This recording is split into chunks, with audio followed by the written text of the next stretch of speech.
Hey there, boys. I was just looking at some of these reviews slash first impressions, that sort of shit on Veilguard. Oof, it's that bad, boys. You know what I think the biggest problem with Dragon Age Veilguard is? It's not the woke writing. It's that comes been woke for 20 years. It's not the combat. The combat is different than the original, but I think you can find enough people that like it. They think you're an idiot. They railroad you down a certain path, and all the options mean the same thing. They think you're too stupid to come to the same conclusions as they do, given the scenarios. So, however else you want to solve the problems in a dialogue or the world, no, that's not happening. This is how we think you should think. So we're gonna railroad you down this way. But it goes further than just the dialogue and the choices. Through the puzzles and the combat, Bao thinks you're on the border of being retarded. The puzzles are piss easy, like just mind blowing stupidity. At least on the gameplay I've seen, where you take a little crystal, you move 5 feet, put it on a platform, and that's your puzzle. Or when you get near a waterfall, they're like, "Hey, dumbass, look at the waterfall." You're like, I'm not a child. I know that a waterfall, there's usually shit behind it. I have played games before in my life. They think these people playing these games are like bloody infants. We're not IGN employees. We know how to do shit. I find Veilguard insults everyone's intelligence. As soon as you get done the cutscene, and then they explain what happened in the cutscene. Yeah, I'm not a freaking moron. I know what just happened in the cutscene. I just finished wasting 15 minutes of my life watching this stupid cutscene. I know what happened. I don't need to waste another 5 minutes for you to explain to me what just happened in the previous cutscene. Makes no sense. And on top of all this shit, they think you're retarded.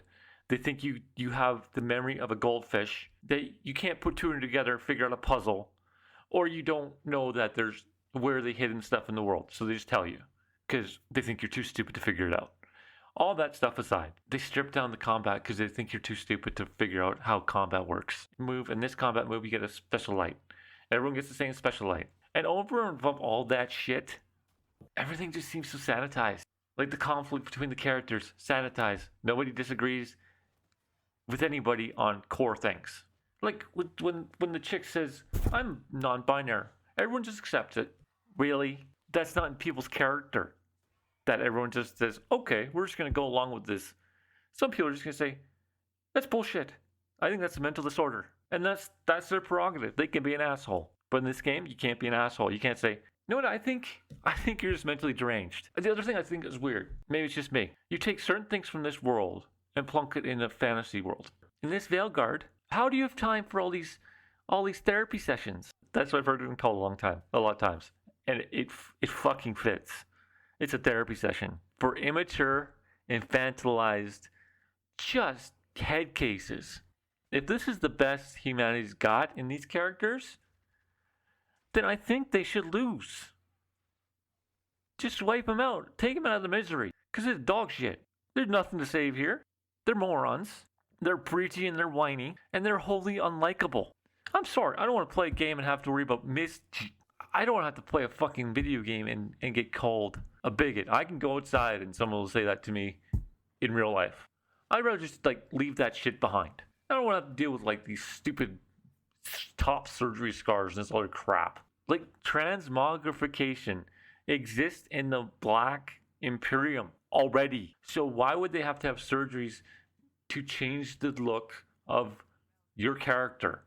If there are spells already in the game from the Dark Imperium, which has been in the Dragon Age series, at least back to Dragon Age 2. I could be wrong. It could be in Origins. I'm not sure. But I know for a fact it's in Dragon Age 2.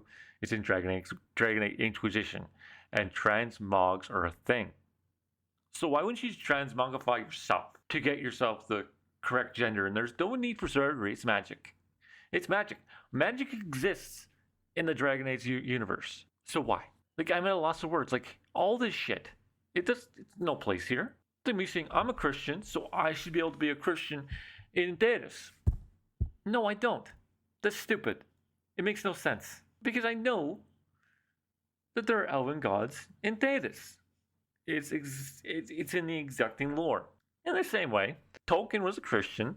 He didn't have Christians in fucking Middle Earth. It's not a thing. Because it's a made-up world. But now I have to believe that there's non-binary people there's trans people. Why? Or if you're gonna have trans people in there, don't make it a big deal. Like Inquisition had one. Not a big deal. Creme. Yeah, Creme's cool. I have no problem with her. It's fine. They had representation. I didn't give a shit. Like, why can't we do that? They can be in the game. I don't have to care. The end. And the Canary. Oh, what did they do to the Canary? Do you guys remember the Era Shock? Holy shit. Was that a good bad guy or what? I think they made a mistake not saving the Era Shock to the end. He should have been the main bad guy to the whole frickin' story. Like that red glittering shit could be earlier, and then this Era Shock at the very end. Anyways, I digress. That's what I think about in Dragon Age 2. But how do you go from that to gold tassels on your, like, they all look gay. How does that race procreate? They all look freaking homo with their gold all over their face and shit. I'm like, get these out of my way. Give me the Era Shock. My goodness. I do not play this game. I'm not going to buy this piece of shit. Why would I? I have much better things to do with my 80 hours than play this dog shit. Yeah, if I was getting paid thousands of dollars to stream this bullshit, yeah, I'd play it. But I don't. I'm not paying $90 Canadian for this piece of garbage. It doesn't look like a good time. I know. I'm going to get comments saying, hey, you didn't play it, so you can't say anything. Only in gaming is that a fucking thing. Every other medium, someone could say, I think that looks like shit. And everyone's like, yep, from the trailer, it looks like shit. Or TV show, I watched 15 minutes, it's fucking garbage. Everyone's like, yep, that sounds about right. Yeah, I watched it too, about 15 minutes, and it's garbage. In gaming, it's, did you 100% this game? Well, no, I have a life. Did you play on the hardest difficulty? No, I got better shit to do. Like, I'm playing Inquisition on hard right now. It is truly a slog. I enjoy Inquisition. I couldn't imagine playing Veilguard all the way through, let alone a hard or nightmare difficulty. That seems like that's just masochism, boys. That sounds like a horrible time. Anyways, summary: the people at Bioware think you're a fucking moron. Did I said it? They think you're a retard. They have no respect for your intelligence or your time. Anyways, if you do me a solid and please like and subscribe, that'd be great. And I hope you have a great day. God bless.